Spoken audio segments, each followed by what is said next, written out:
말씀 함께 보겠습니다. 다니엘 1장 8절에서 21절입니다. 구약성경 다니엘 1장 8절에서 21절입니다. 교독하시겠습니다. 다니엘 1장 8절에서 21절 말씀 교독하시겠습니다. 다니엘은 뜻을 정하여 왕의 음식과 그가 마시는 포도주로 자기를 더럽히지 아니하리라 하고 자기를 더럽히지 아니하도록 환관장에게 구하니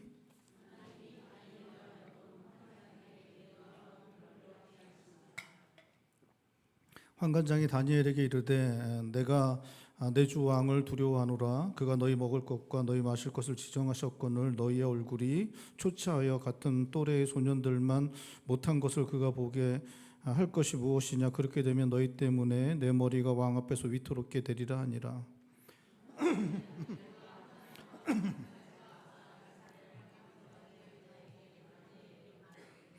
청하오니 당신의 종들을 열흘 동안 시험하여 채식을 주어 먹게 하고 물을 주어 마시게 한 후에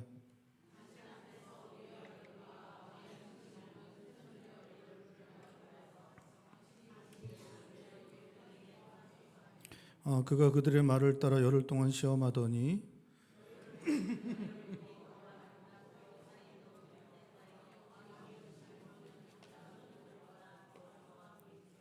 그리하여 감독하는 자가 그들에게 지정된 음식과 마실 포도주를 제하고 채식을 주니라.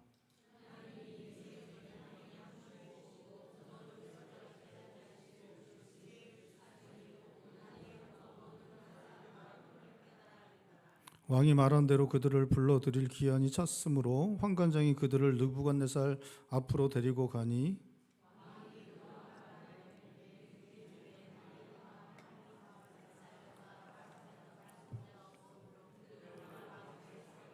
왕이 그들에게 모든 일을 묻는 중에 그 지혜와 총명이 온 나라 박수와 술객보다 10배나 나은 줄을 아니라. 아멘.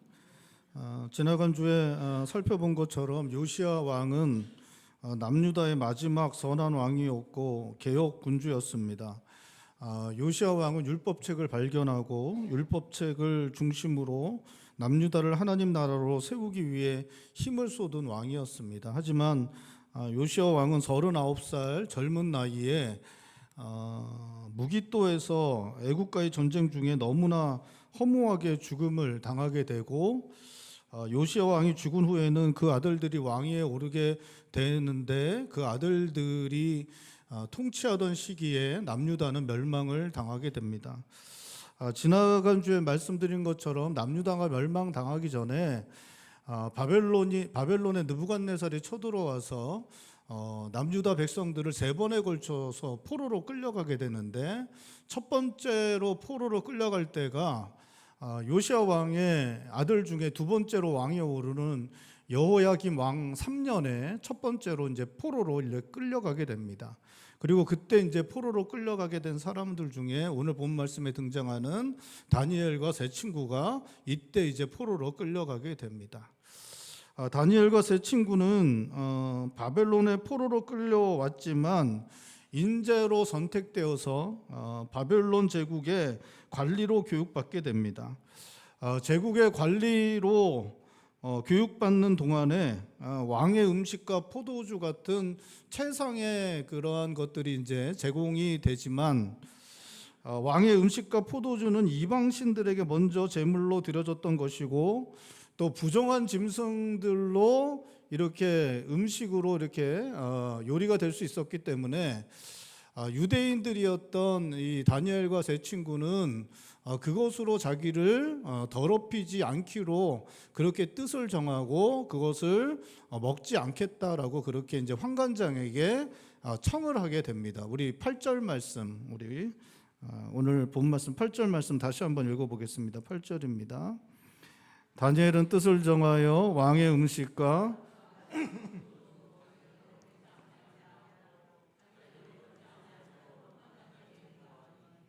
환관장에게 왕의 음식과 포도주를 먹지 않고 채식을 할 수 있도록 허락받는 것 너무나 어려운 일이었고 뿐만 아니라 잘못하면 다니엘의 상황을 위험하게 만들 수 있는 그러한 일이었습니다.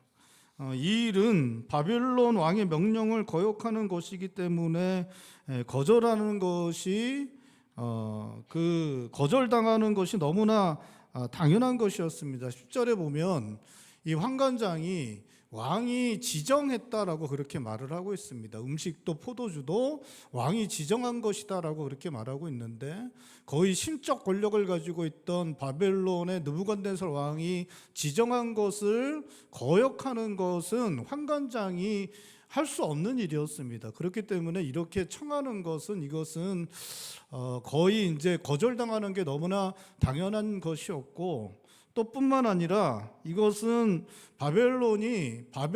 다니엘이 바벨론의 명령을 잘 순종하지 않는 방골로 좀 찍힐 수 있는 그런 일이 될 수 있었습니다.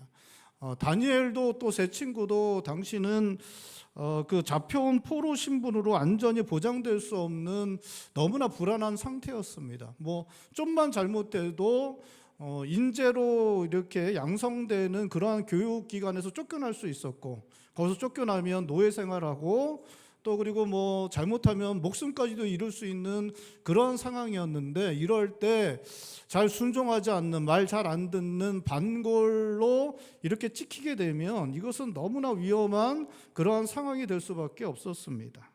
뿐만 아니라 이 일은 환관장도 곤란하게 만들 수 있는 일이었습니다. 10절에서 말하고 있는 것처럼 이것은 환관장의 생명도, 직위뿐만 아니라 생명도 잃을 수 있도록 만드는 그러한 일이었기 때문에 이 일은 허락된다는 것은 너무나 어려운 그러한 일이었던 것입니다.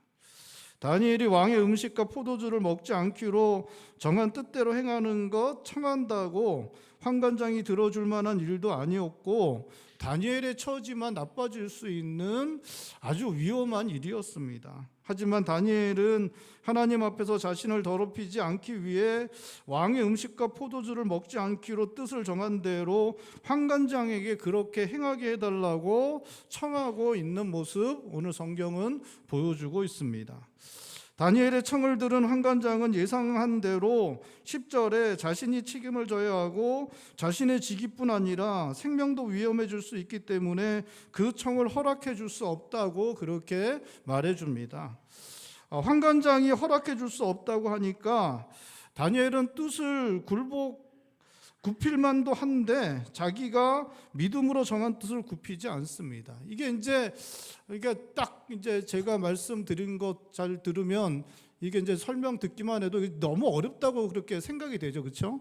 17살짜리, 6살짜리 소년들이 그렇게 생각하고 이야기하지만 그 제국에서 정한 것, 신적 권력을 가진 왕이 정한 것, 환관장도 함부로 할 수 없는 것, 그리고 그렇게 했다가 잘못하면 자기네 처지도 너무 이게 불안한 처지고, 그런 상황 가운데 이런 걸 구한다는 것 자체가 너무나 무리한 일인데, 환관장이 안 된다고 얘기를 하면, 우리가 이제 드라마 같은 데 보면 이제 소년들이 이런 식으로 하면 환관장이 안 된다 그러면 드라마 볼 때 전 좀 그렇게 생각이 되더라고요. 야, 그냥 받아들이고 그냥 가만히 있어, 더 하지 말고, 좀 그렇게 생각이 되는데, 이 소년들은 이제 그렇게 하지 않습니다. 그냥 그걸 받아들이지 않고 또 이제 자기가 할 것들을 하는 모습을 보여주고 있습니다.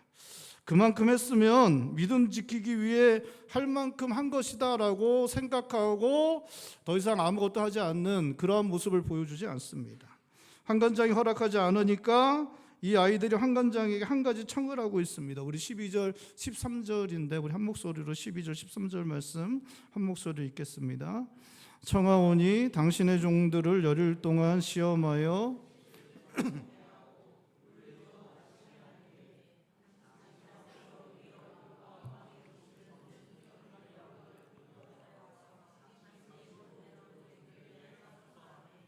그러니까 이제 자기들은 왕의 음식, 그다음에 포도주 안 먹고 채식과 물만 먹고 열흘 동안 그렇게 한 다음에 다른 소년들, 왕의 음식과 포도주 먹은 소년들과 비교해 보고 그 다음에 자기들이 청한 것을 판단해 달라라고 그렇게 청을 하고 있습니다.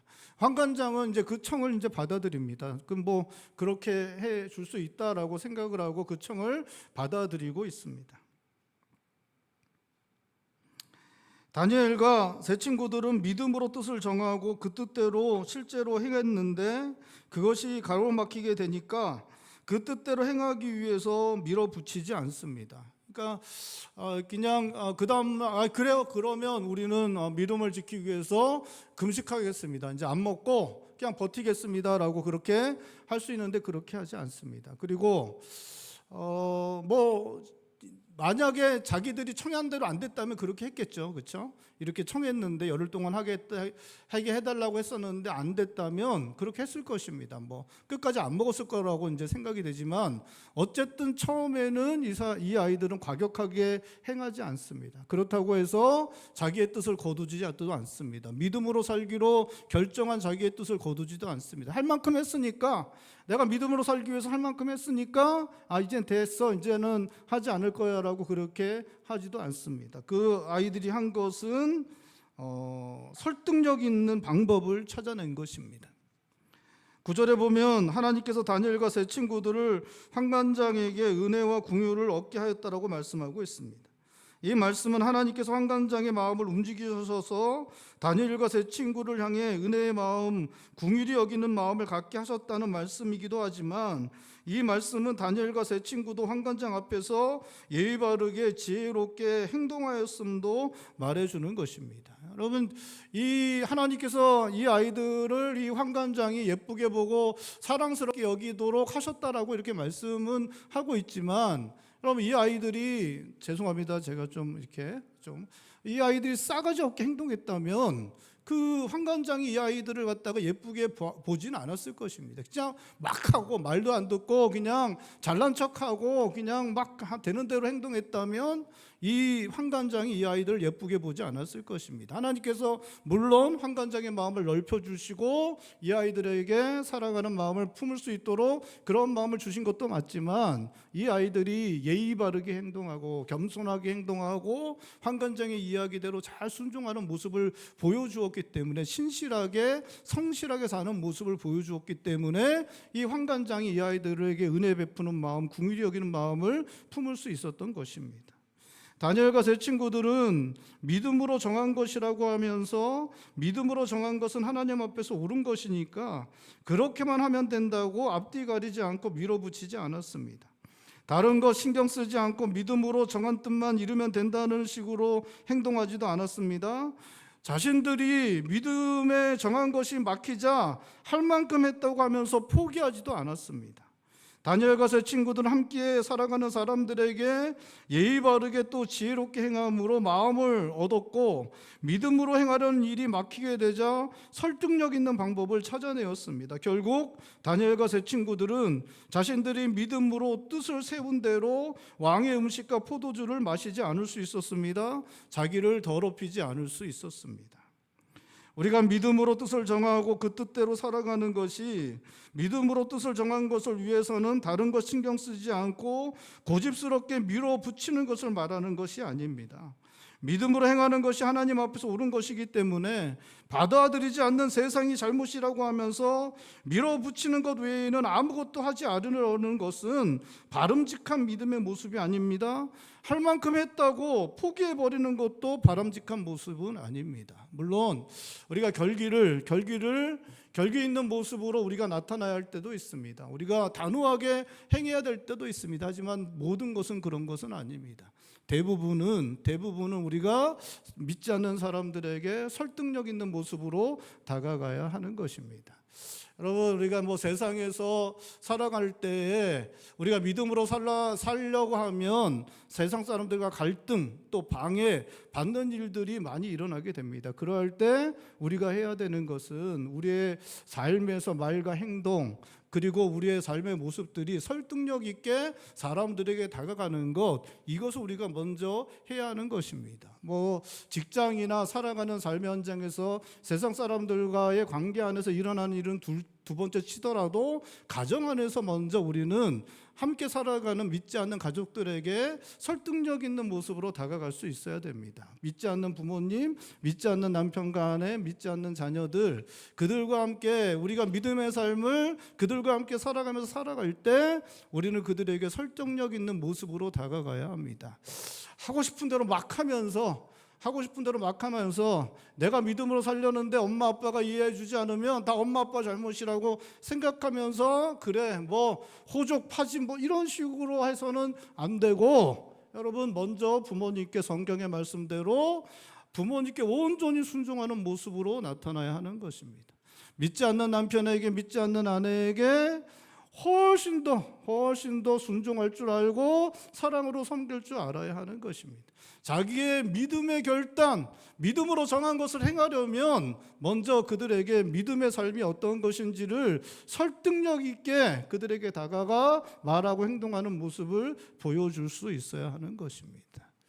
사랑하는 성도 여러분, 믿음으로 살아가기 위해 지혜롭게 행하여야 하고 지혜롭게 행하기 위해 생각하여야 합니다. 여러분 고민할 수 있어야 합니다.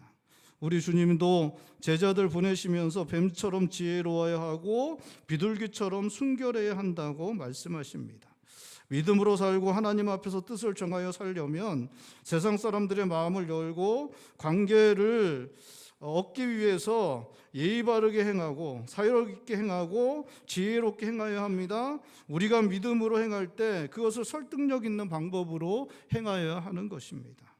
함께 살아가는 세상 사람들과 좋은 관계를 갖기 위해 힘쓰고 믿음으로 행하는 일들을 설득력 있는 방법으로 행하여 이 세상에서도 믿음으로 정한 뜻대로 살아갈 뿐만 아니라 믿지 않는 자들을 믿음으로 인도하는 데까지 나아가실 수 있는 성도님들 되실 수 있기를 바랍니다. 14절의 환관장은 다니엘의 청한대로 열흘 동안 시험을 하였다고 기록하고 있습니다. 15절은 그 결과에 대해 이야기해 주고 있습니다. 우리 15절 말씀도 우리 한 목소리 읽어볼까요? 15절입니다. 열흘 후에 그들의 얼굴이 더욱 아름답고 살이 더욱 윤택하여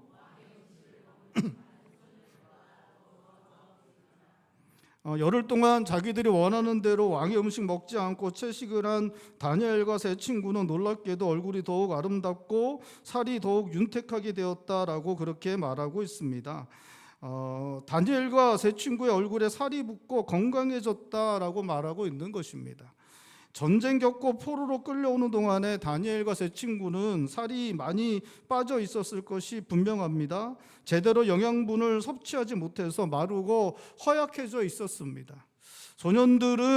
청소년기의 소년들은 고기와 같은 음식을 먹어야 살이 붙고 건강한 모습을 가질 수 있는데 놀랍게도 채식하고 물만 먹었는데 살이 붙고 건강하게 되었다 말하고 있는 것입니다. 여러분, 이 청소년기에 이 소년들이 채식하고 물만 먹었는데 살이 찌고 이렇게 건강해지는 것은 사실 기적과 같은 일입니다. 여러분, 우리 성도님들 중에 물만 먹는데 저는 살이 쪄요라고 이야기하는 분들이 이거 다 거짓말이에요. 이거는 있을 수 없는 일입니다. 여러분, 있을 수 없는 일이에요. 그건 진짜 특이 체질이나 그런 거고, 여러분 그런 거는 있을 수 없습니다. 자신의 삶을 잘 돌아보십시오.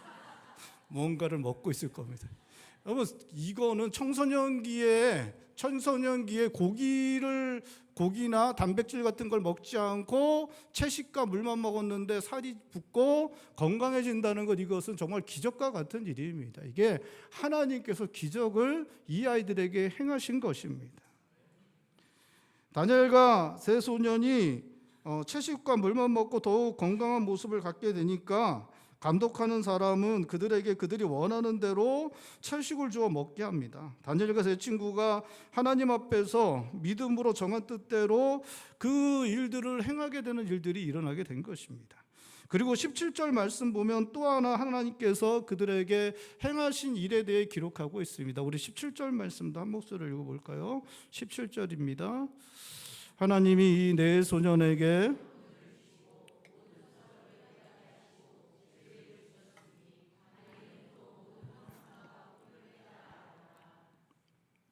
이 아이들에게 건강을 주셨을 뿐만 아니라 이 아이들에게 지혜와 지식을 주셨다라고 그렇게 말씀하고 있습니다. 또 꿈을 해몽하는 그러한 능력도 허락하셨다라고 말씀하고 있습니다. 그래서 20절에 이 아이들이 느부갓네살 왕 앞에 서게 되는데 우리 20절 말씀도 함께 읽겠습니다. 20절입니다. 왕이 그들에게 모든 일을 묻는 중에 그 지혜와 총명이 온 나라 박수와 술객보다 10배나 나은 줄을 아니라.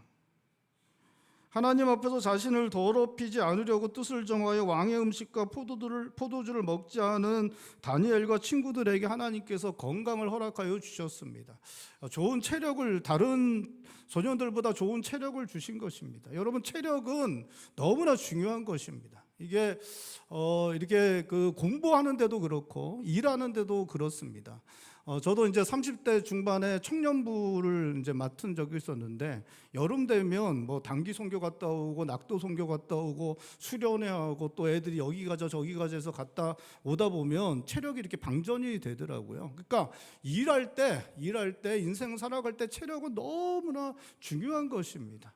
그 체력을 하나님께서 이 아이들에게 준비시켜 주셨다라고 그렇게 말씀하고 있습니다. 뿐만 아니라 모든 지식, 모든 지혜, 그리고 꿈 같은 것은 우리가 보통 사람들 알 수 없는 것인데 하나님께서 그 영적인 것까지 분별할 수 있는 그러한 능력까지도 허락하여 주셨다라고 그렇게 말씀하고 있습니다. 모든 것들을 그 뜻을 정하여 하나님 앞에서 믿음을 지킨 이 네 소년에게 하나님께서 모든 것을 준비시켜 주셨고, 이 아이들이 때가 되었을 때 하나님께서 이 아이들을 높여 주셨는데, 특별히 다니엘은 총리까지 되게 되어졌고, 그리고 그 제국이 바뀌게 되거든요. 나중에 바벨론이 페르시아한테 망하게 되는데, 제국이 바뀌었는데도 불구하고 놀랍게 페르시아 제국에서도 3인의 재상 중에, 가장 높은 신하 3인의 재상 중에 한 사람이, 이 다니엘이 그 재상 중에 한 사람이 되는 그러한 일들이 일어났다라고 기록하고 있습니다.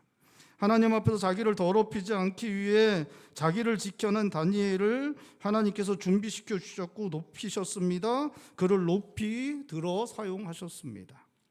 성경에 스스로를 더럽히지 않기 위해 범죄하지 않은 대표적 인물로 기록된 사람이 있는데 누구냐면 야곱의 아들 요셉입니다. 요셉은 자기 형들이 잘못을 행할 때 함께 하지 않았습니다. 그것을 성경이 이제 기록할 때 그걸 갖다 고자질했다라고 그렇게 이야기해서 고자질한 부분이 부각되지만, 사실은 그때 형들이 잘못을 할 때 이 아이는 그 잘못에 함께 동참하여 자기를 지켜낸 것입니다. 그리고 이 아이가 애굽에 팔려가게 되거든요. 애굽에 팔려갈 때 나이가 몇 살이었냐? 17살이었어요. 17살에 팔려가는데, 다니엘이 대제국인 바벨론에 잡혀올 때 나이가 몇 살이었다라고요?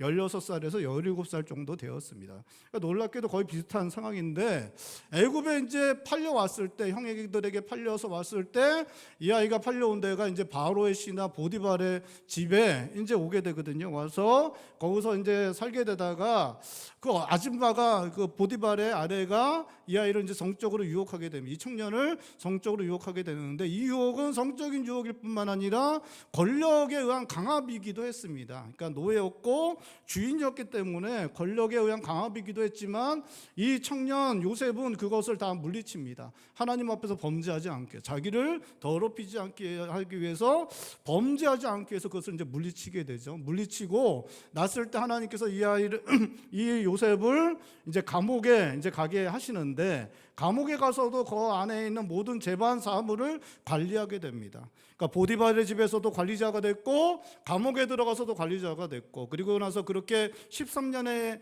기간을 지난 다음에 뭐가 되냐면 애굽의 대제국의 총리가 됩니다. 그러니까 놀랍게 이제 비슷합니다. 요셉과 다니엘은 나이도 비슷한 나이에, 요셉은 대제국 애굽으로 가게 됐고, 그 다음에 다니엘은 대제국 바벨론에 가게 됐습니다. 그리고 나중에 되는 직업도 똑같아요. 직업도 총리가 됩니다. 둘 다 총리가 되는 그러한 일들이 일어나게 됩니다. 요시야 왕 때 발견된 율법책은 많은 신학자들이 모세 오경으로 보게 됩니다. 그러니까 이제 율법책을 이제 발견하게 되잖아요. 요새 성전에서 율법책을 발견할 때 이 율법책은 모세 율법이라고 그래서 신명기에 있는 것만이 아니라 모세 오경 전체를 발견한 것으로 봅니다. 그리고 사실 그랬기 때문에 우리가 지금 모세 오경을 이렇게 보고 있는 것이죠. 그 모세 오경 전체를 갖다가 그때 발견한 율법책을 모든 백성들 앞에서 이렇게 낭독을 합니다. 그래서 모든 백성들 앞에서 낭독을 하고 그 율법책을 가르치는 일에 그렇게 열심을 내게 됩니다. 그래서 율법책을 가르치고 율법을 중심으로 나라를 하나님 나라로 새롭게 하는 일들을 이제 요시야 왕이 하게 됩니다. 그래서 어린 시절부터 이 다니엘은 율법책을 읽고 배우고 암송하는 일까지 하게 되었습니다. 그렇기 때문에 이 다니엘은 요셉을 알고 있었습니다.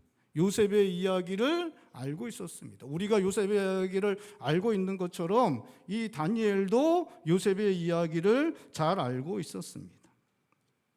요셉은 17세에 애굽으로 노예로 팔려갔고 하나님 앞에서 범죄하지 않는 것을 선택하였고 13년 후에는 애굽의 총리가 되었습니다.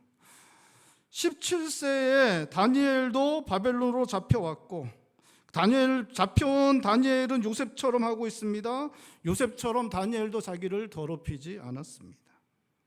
다니엘이 오늘 본 말씀에 애굽에서 노예로 홀로 살게 된 요셉의 삶을 떠올리며 요셉처럼 하나님 앞에서 자기를 더럽히지 않으려고 하였는지는 우리는 정확하게 알 수는 없습니다. 여러분, 다니엘이 이렇게 자기를 더럽히지 않으려고 결정한 게 요셉의 삶을 기억하고 요셉이 그렇게 했기 때문에 자기도 그렇게 하리라, 그렇게 마음 먹고 이렇게 한 것이겠습니까? 묻는 거예요, 제가. 네? 여러분 어떻게 생각하세요? 어떻게 생각하십니까? 이 다니엘이 요셉의 삶을 분명히 알고 있었습니다. 이게 이미 어린 시절부터 이걸 거의 암송하다시피 가르치니까 유대인들은 율법책을 그러니까 잘 알고 있었어요. 그래서 자기와 처지가 똑같아. 너무 똑같아. 나이도 비슷하고 너무 똑같은 상황 가운데 요셉이 그렇게 했기 때문에 나도 요셉처럼 할 거야 라고 생각하고 자기를 더럽히지 않기 위해서 이렇게 했겠습니까? 그렇지 않았겠습니까?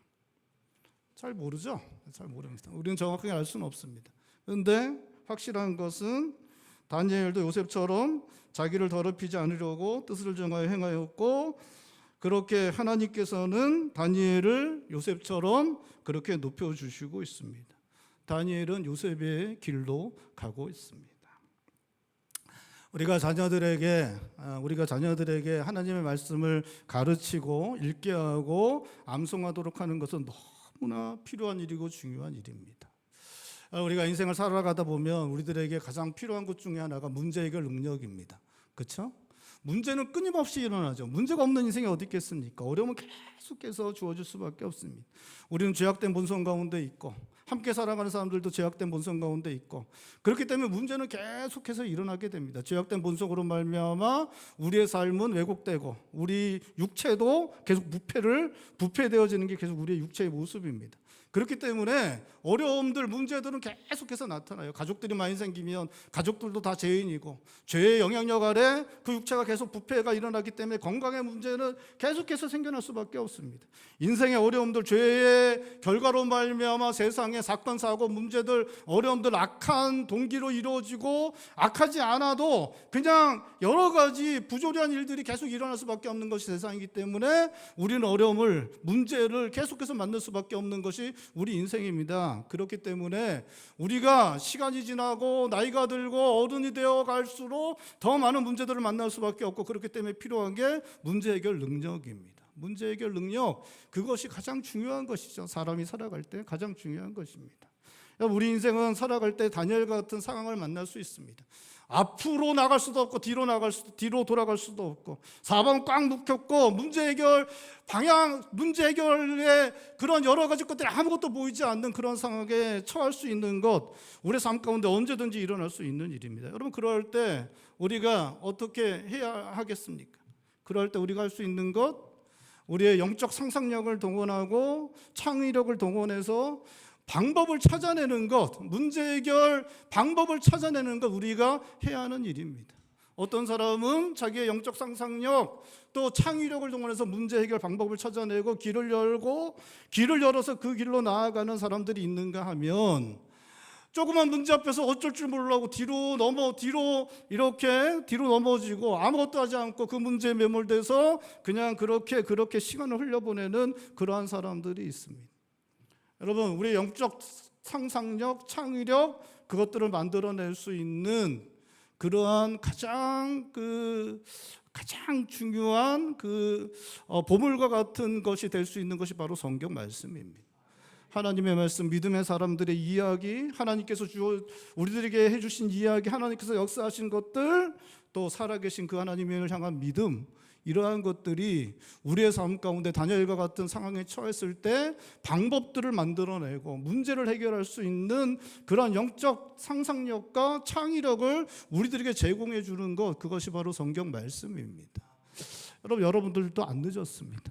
여러분들도 안 늦었어요. 지금이라도 성경을 읽으시고 성경을 암송하시고 여러분 성경을 공부하시면 됩니다.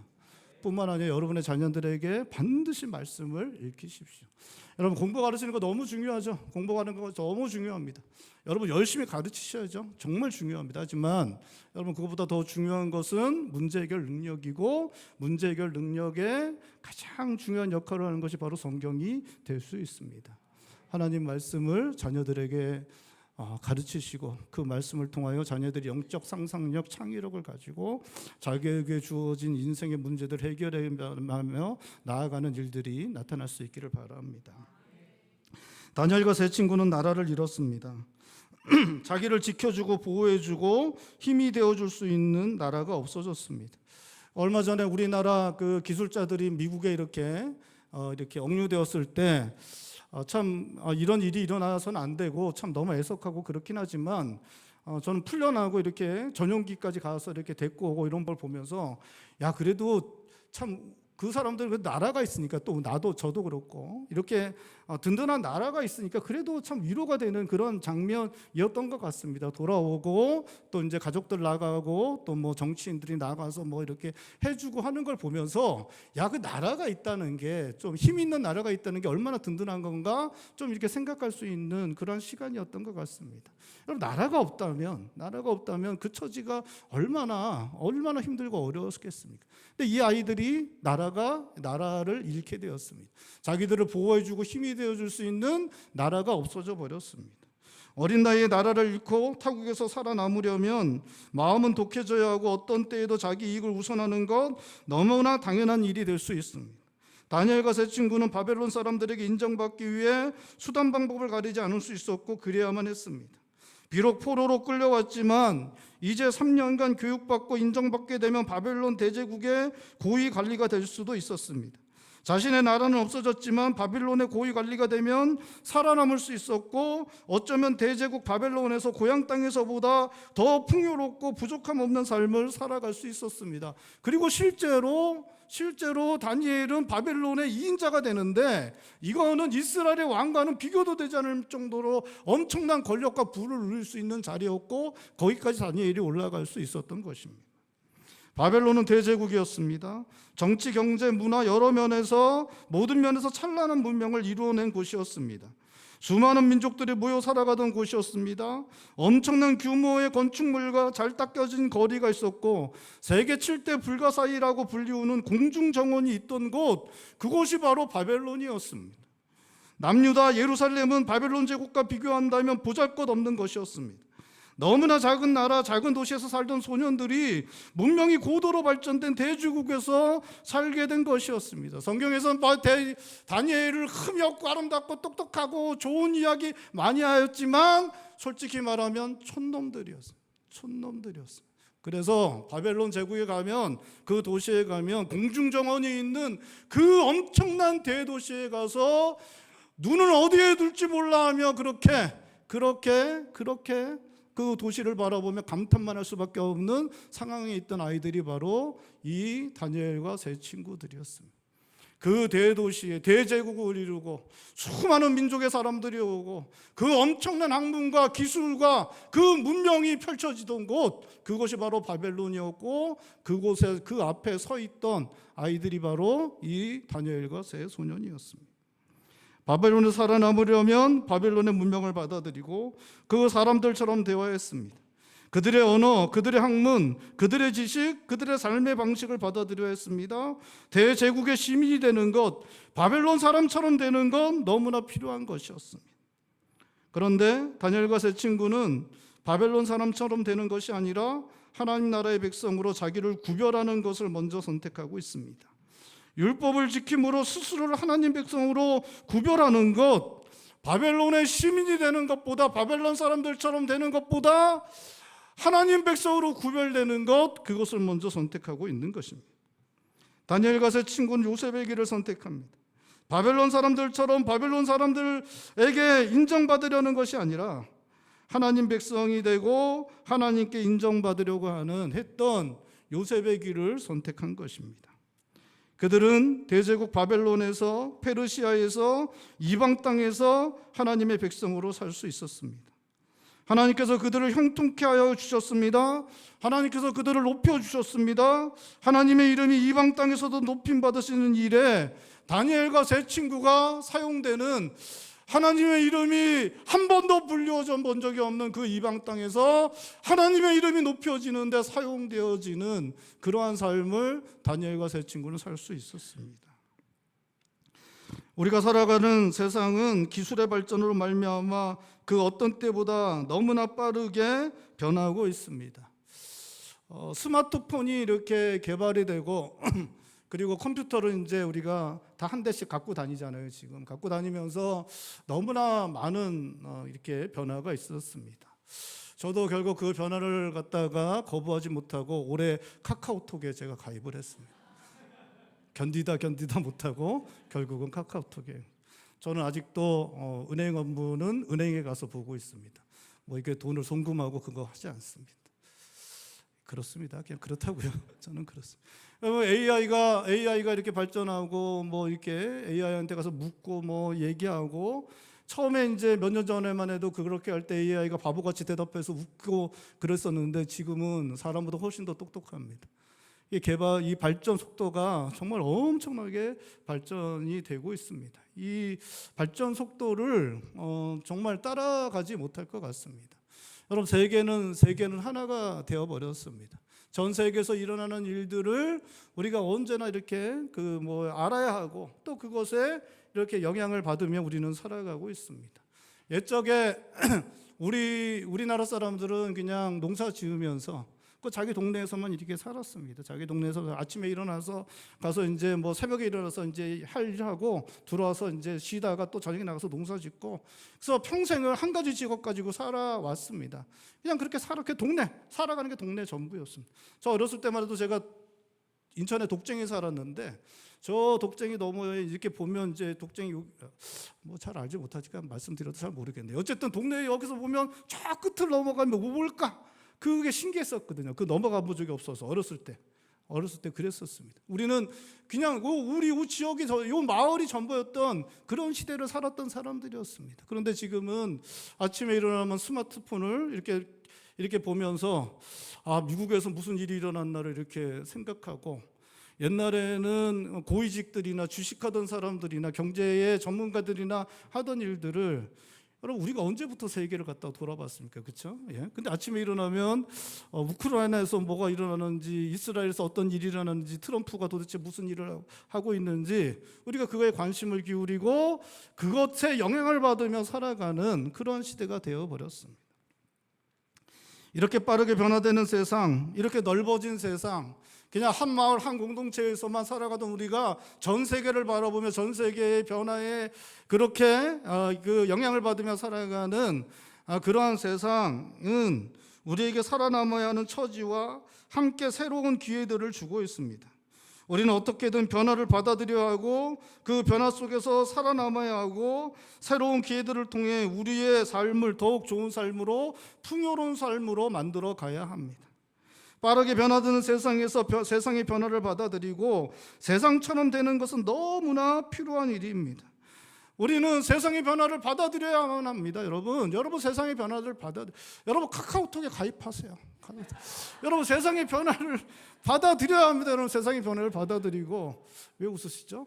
세상의 변화를 받아들이고 세상 사람들처럼 우리가 살아가야 합니다. 여러분 그렇게 살아가야, 그리고 우리가 살아남아야 하고, 그리고 더 좋은 기회들을 통해서 우리의 삶을 더 풍요롭고 좋은 삶으로 우리가 만들어 갈 수 있어야 합니다. 여러분 믿음으로 살아가는 사람들도 그렇게 살아갈 수 있어야 합니다. 하지만 그것보다 더 우선되어야 하는 것은 하나님 백성으로 구별되는 것입니다. 저는 예전에 이제 다니엘서를 보면서는 별로 그렇게 생각 안 했는데 요즘은 다니엘서가 우리 시대를 살아가는 사람들과 거의 비슷한 상황에 처해 있던 건 아닌가 그런 생각을 좀 하게 됩니다. 이스라엘이라는 그 예루살렘이라는 작은 공간에서 대제국이라는 바벨론이라는 대제국의 그 넓어진 세상에서 살아가고 있던 그 작은 변화 속에서 그냥 그 안에서 살아가던 사람이 엄청난 변화를 맛보며 그 안에서 적응하기 위해서 살아가던 그 다니엘의 모습이 우리의 모습과 좀 비슷한 거 아닌가 그렇게 생각을 하게 됩니다. 여러분, 그러한 엄청난 변화를 받아들이고 그 넓어진 세계를 수용하면서 살아가야 할 우리가 거기서 더 좋은 기회들을 만들어내고 그 안에서 더 좋은 삶을 살아가야 하는 우리가 먼저 해야 하는 것, 하나님 백성으로 구별되는 것, 우리가 먼저 해야 하는 것입니다. 그럼 하나님 백성으로 구별되는 것을 먼저 하지 않으면 하나님 백성으로 살아가기가 쉽지 않습니다. 하나님 백성으로 구별되는 것을 먼저 해야 하나님 백성으로 살아갈 수 있습니다. 사랑하는 성도 여러분, 하나님께서는 온 세상을 창조하신 분이십니다. 인류의 역사 가운데 모든 세대를 주장하시는 분이십니다.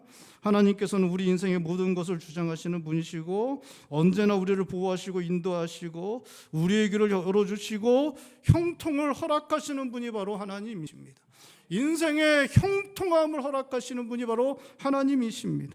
인생의 형통함을 허락하시는 분이 그 하나님께서 자기를 구별하고 더럽히지 않게 해서 자기를 구별한 다니엘과 요셉에게 형통함을 허락하셔서 그 어렵고 힘든 상황 가운데서도 그를 높여주셨고 그들을 높이사 하나님의 이름을 높이는 일에 그들을 사용하시는 그 놀라운 일을 행하셨다라고 성경은 말씀하고 있고 우리는 그 하나님을 믿기 때문에 하나님께서 온 세상을 창조하시고 주관하시고 우리 인생을 인도하시고 우리를 보호하시고 우리에게 형통함을 주시는 분이 하나님이심을 믿기 때문에 우리는 이 세상에서 이 변화되는 세상에서 먼저 우리의 구별됨 하나님 백성으로 구별되는 것을 선택하는 것을 살아가야 하는 것입니다. 사랑하는 성도 여러분, 너무나 빠르게 변화되는 세상에서도 우리 하나님께서 모든 것 주관하시는 것 믿고 요셉처럼 다니엘처럼 하나님 백성으로 구별되는 믿음의 결단을 하며 하나님 믿고 의지하는 삶을 살아감으로 하나님께서 형통케 하신 삶을 살아내고 하나님의 이름이 높임 받는 이 시대 가운데서도 하나님의 이름을 높이는 그러한 삶을 살아가실 수 있는 성도님들 되시기를 주님의 이름으로 축원드립니다. 기도하시겠습니다. 우리 하나님께 기도할 때 하나님, 우리가 살아가는 세상은 너무나 빠르게 변하고 있습니다. 하나님, 우리가 이 세상에서 살아남기 위해서 이 세상에서 더 좋은 기회들로 말미암아 더 좋은 삶을 살아가기 위해서 세상처럼 되어야 되지만 그것에 앞서서 하나님 백성으로 구별되는 삶을 선택하고 그렇게 믿음으로 하나님 앞에서 살아내므로 하나님께서 주시는 형통을 누리며 하나님의 이 시대 가운데도 하나님의 이름을 높이는 그러한 일에 사용되는 삶을 살아가게 하여 주시옵소서. 우리의 자녀들도 다니엘 같고 요셉 같게 하여 주시옵소서. 오시는 한 목소리 함께 기도하겠습니다. 기도합니다.